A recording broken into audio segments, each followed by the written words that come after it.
Welcome back to another episode of Goat Worthy Reactions, where we mainly like to focus on the goats on this channel. And today we're dealing with Tool, man. We're back on the album reaction journey. It's only track number 2, y'all. Shout out to Jason because he made it possible for us to even be reacting to 10,000 Days. I know a lot of y'all like, yo, hold on, why you reacting to this album? It just came out. Like, yo, you need to go to the beginning. I respect that, and I kind of agree with that logic. But also, shout out my boy Jason because he was like, yo, I want you to do 10,000 Days first because you're going to fall in love with them. He said, and after you fall in love with them, you can go back to the beginning. And then you'll have a greater appreciation for what they do. And I was like, man, you know what? I do like that concept. So here we are. He donated for it, so we got to respect that, right? So let's get into it, though. I got Jambi.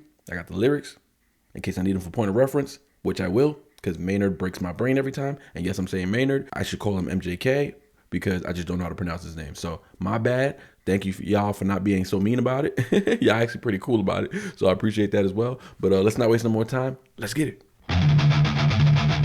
Right away.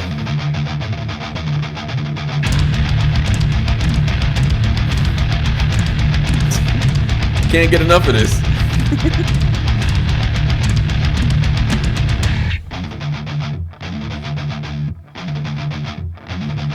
Ugh.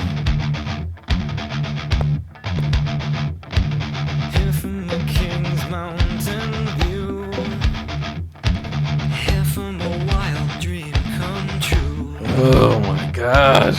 Feast like a sultan I do, on treasures and flesh never few. Ooh, I'm trying. Ooh. But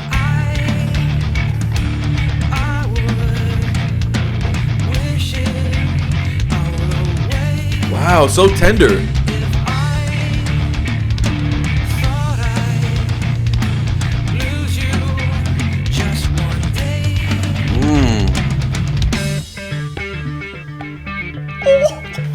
What is that? What is that? I don't even know what instrument that is. What is that?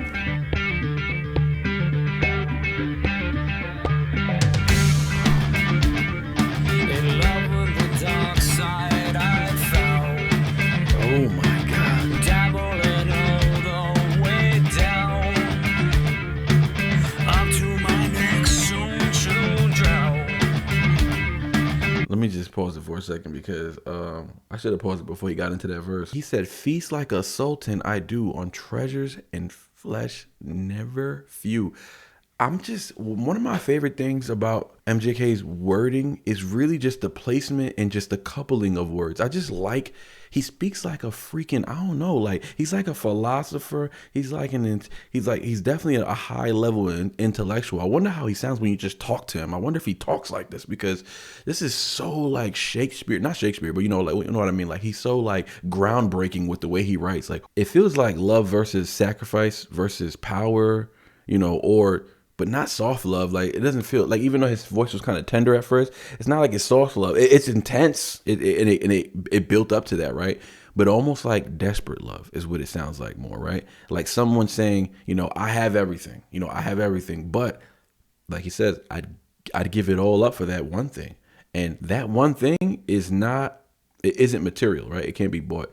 It could be a person, it could be a connection, but it's something real. Like he's fighting for the real thing, and I definitely appreciate, especially in today's like world of AI and and like the way humans are communicating these days. It's just intense. I know that's not really what the song's about, but I just feel like we are losing our footing on basic human communication because of the outsourcing of replacement. We're trying to replace real things with things that are mechanical. Like, oh man, it's to me, it really like spiritually, it disrupts my spirit when I think about it. But I really can't ignore it though either, because there is something spiritual about even in this idea, because we know how Maynard gets down, right? If you think about it, the world teaches you to gain everything. That's like the world's philosophy, right? Gain everything, but there's always that one thing money and power cannot replace. And I feel like for this song, as of right now, that's really where the tension is living, right? In that space, in that very space. So one thing I've been noticing with Maynard is that he operates in human contradiction. This kind of like where he lives with. I'm only 5 songs deep, but from what I'm getting, right, emotional duality. We've heard some of that. The spiritual tension, even in Pneuma. So instead of this being like a song that's simply about, hey, this is love, it feels more like, what are you willing to lose almost to in order to hold on to what really matters, right? And because I guess because anything you're willing to sacrifice everything for, you have to ask yourself, is it grounding you, or is this something becoming an idol? But I won't get too spiritual in here, but he's giving me some, I don't know, he's giving me some spiritual vibes already. But let me run it back a little bit. Dabbling all the way down. Up to my neck, soon to drown. But you changed that all for me. Yeah. Lifted me up, turned me around. I don't know if this is healthy. So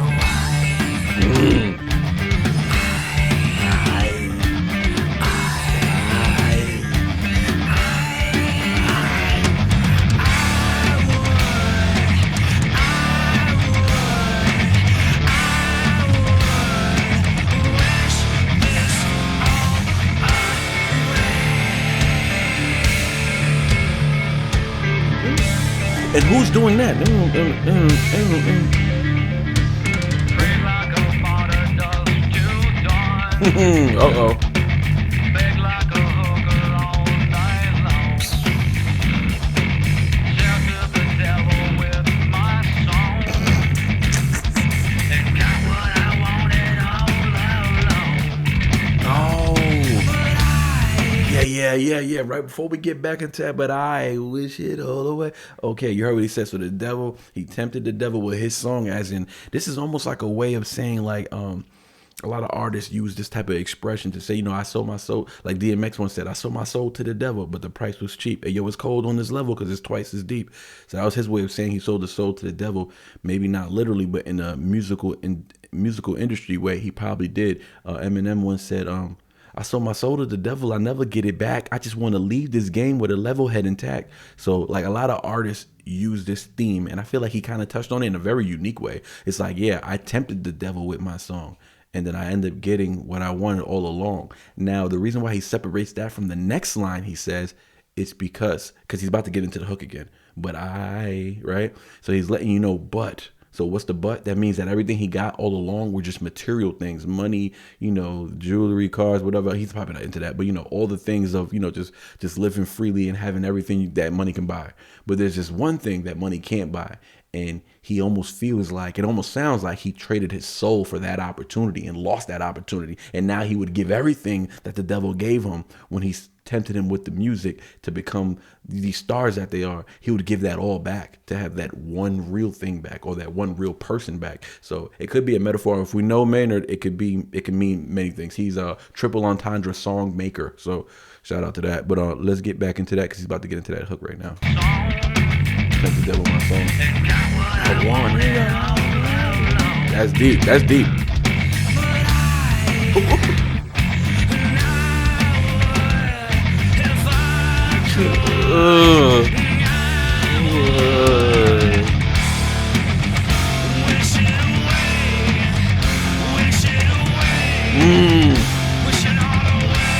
How do they do that?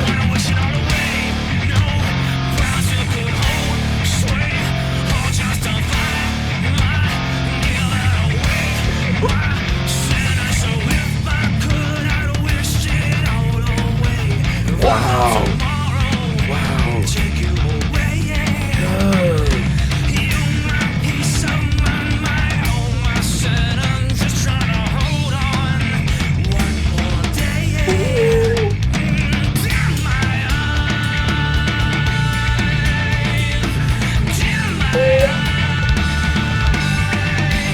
That says damn my eyes. He's saying dim my eyes. He's saying, right? He's saying dim my eyes. Oh my God, I gotta hear that part again. I feel like he's talking about his mom now. Like he wants his, like he became a rock star. He became this super successful person, but in the process of chasing his dreams or even achieving a dream, he lost the only woman or the only person that truly, you know, meant the most to him. Kind of like when Kanye West said, I lost the only girl in this world that know me best. I got the money and the fame, but that don't mean ish. I got the Jesus on the chain, but that don't mean ish. Cause if the Jesus pieces can't make me, he said, can't bring me peace, yo, I needs by the least of one of Russell's nieces on. And he says that because he's being very provocative after saying, you know, I got the Jesus pieces. If the Jesus pieces can't bring me peace, then I need at least of one of Russell's nieces. And Russell Simmons has 2 daughters who are beautiful. And at the time that Kanye West said that, he was basically following that up after kind of putting down Jesus, right? Or the idea of what Jesus could do for you. So yeah, that was, or the idea of wearing a chain as if the chain was going to do something for you. There's many ways to look at that, but it's not a Kanye breakdown. But I'm correlating that to what Maynard is saying, because he's kind of like, and I could just be me, right? Because I know I haven't listened to those songs about his mother or anything like that, but just from the comment section, you guys have told me what happened to his mom and how she went out, and I feel for him, right? And I can see how this could be that, but you know, we're dealing with Maynard, so this it can mean many things.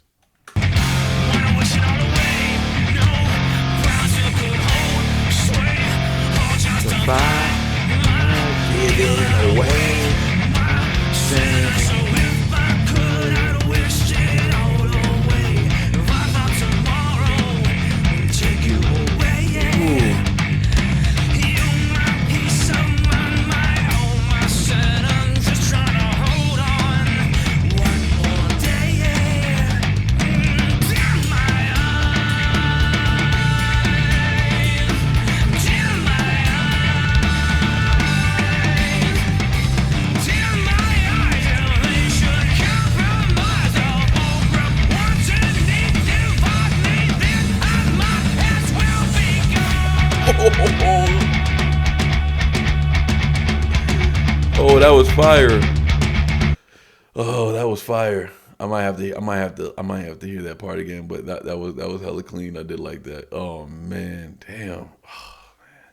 No prize that could hold or sway. I was loving everything he was saying, honestly. And I really feel like he's the most descriptive person, at the same time being vague, because he doesn't want you to focus on one sole thing. This is how I know for a fact he is a triple entendre writer, because he will never be, well, I won't say never, but he hasn't been up until this point clear at all on what he's talking about, who he's talking about, what he's referring to, whether it's even him or if he's narrating. I love that, because he allows the listener to connect to it on their own level. Like, you guys might connect to it on one level, right? You might be like, he's definitely talking about, no, he's definitely talking about fame in the industry. Or somebody else might be like, no, he's definitely talking about his mom. I might be like, nah, man, he's definitely talking about God. Like, he could be battling, you know, it could be a spiritual battle, right? Or something like that. I don't know, right?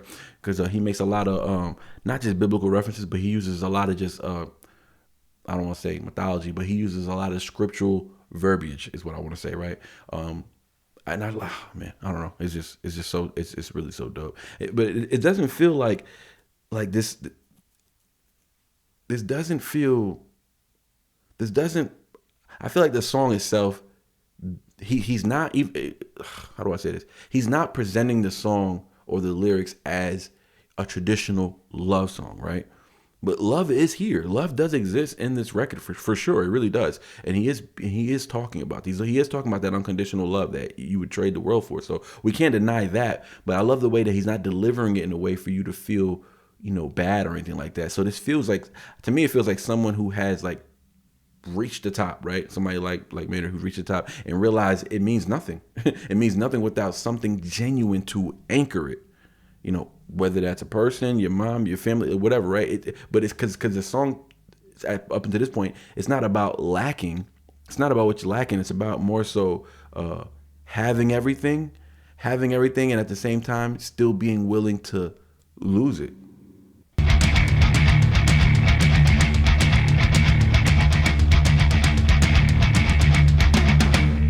Oh my God. What? Ooh, I loved it.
can I just say that was the most abstract experience I've probably ever had listening to music my entire life. Like, I've never felt so conflicted with enjoyment and at the same time disturbance. Like, I felt disturbed at the same time I felt an enjoyment. I felt a guilt. I felt a satisfaction. I wanted to run. I wanted to stay. Like, wow. I've never, whatever the hell that was, I've never felt anything like that. That had to have been Adam Jones, right? Because Justin's the one on the bass, right? So anyways, whoever it was, right? Correct me in the comment section, please. To me, I feel like as deep as the lyrics were, shout out to Maynard, right? For delivering, a love confession in a type of way that is not traditional. For me, it sounded, as a writer myself, it sounded like something that was very challenging. I gotta say, the guitar is probably the biggest standout here for me. These heavy grinding riffs feel almost like mechanical, and then suddenly that talk box guitar comes in. Like, what is that? Like, what is that exactly? Because it's like robotic voice like thing, but it's kind of scary. I ain't gonna lie, it's kind of scary because it's kind of bringing me back to where I was earlier in the song when I was off topic. And I did it on purpose because I was trying to make an analogy about something else, and I realized, okay, before I go off on a tangent, because I'm way off topic, the AI thing I was mentioning, hear me out. I know I'm almost sure this is not the point of this piece right here, but I'm just telling you what comes to my mind, right?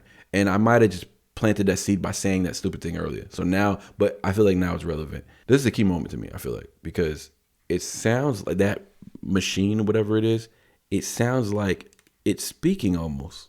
Like, it sounded like it was speaking, almost like a real life emotion trying to come through something or trying to communicate through something that's non-human.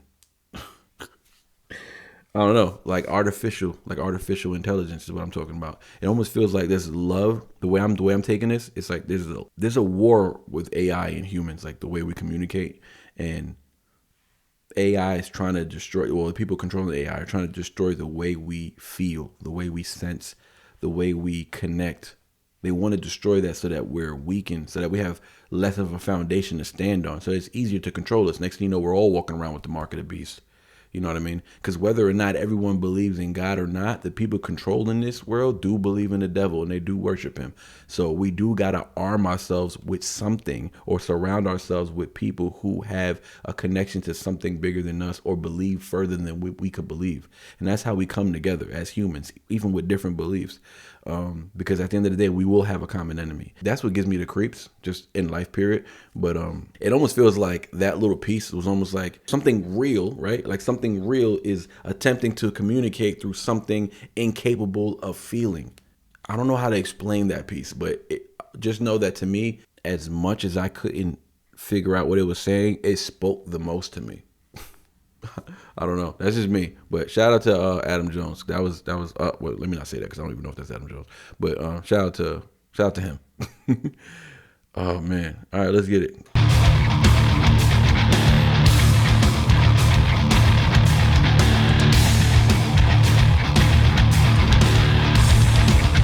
Danny is the foundation of the record, actually.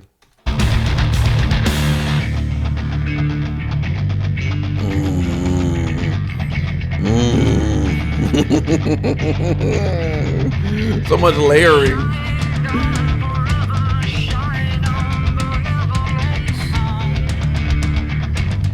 So that bass, that's Justin, right? Well, tell me who's who. First of all, you know what? The bass is actually underrated. It's underrated. It's actually essential. It's essential because it really drives at this point, for that moment for me anyway. It really, especially coming off of the robotic, voice tone. It was really driving like a groove and like not that kind of groove, but just anchoring, I guess, like the movement of the record. I feel like we needed that to get back to Maynard. It's like we got so far, we got so abstract, to get back to Maynard's story. His story was so deep and personal on a human level, and then we got so far away from human understanding that it took what Justin just did to bring us back, right? Because it introduced that rolling, the underlining motion that just keeps everything in, I guess, constant state of progression, because that's what it takes to get back somewhere or to get to the next step without interrupting the flow, especially with them being an unorthodox like production band. Without it, the structure would feel almost fragmented, but here it feels alive, and it's actually the perfect window for our boy to come back and bring these vocals. Shine on benevolent sun. I just like the words he chooses. Let me run it back a little bit.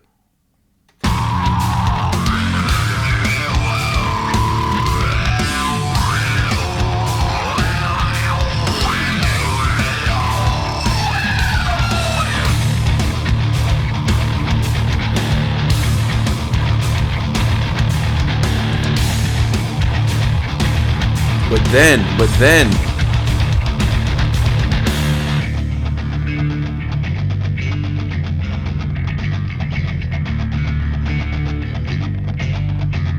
that sounds so good.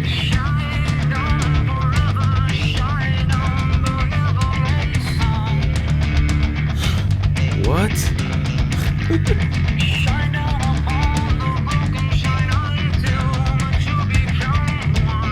Till two become one.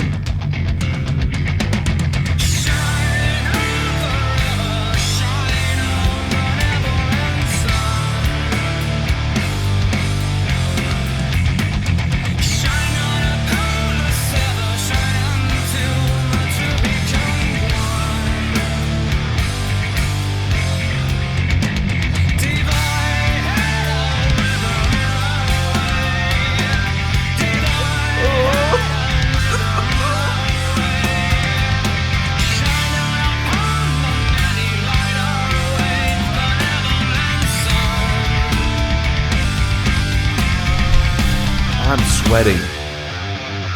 Oh, what?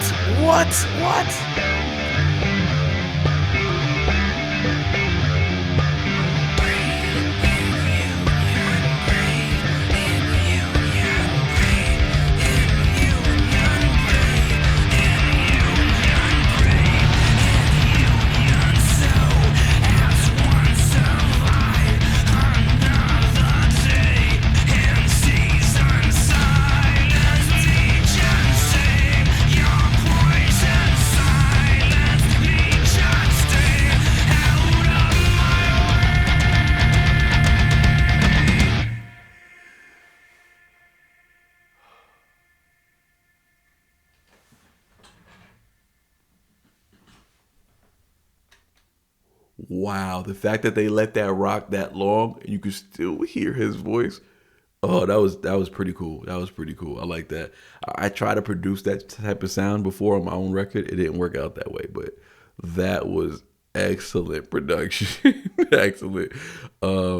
Again, man, we have to talk about Maynard. First of all, Justin did his thing, but we got to talk about Maynard as well.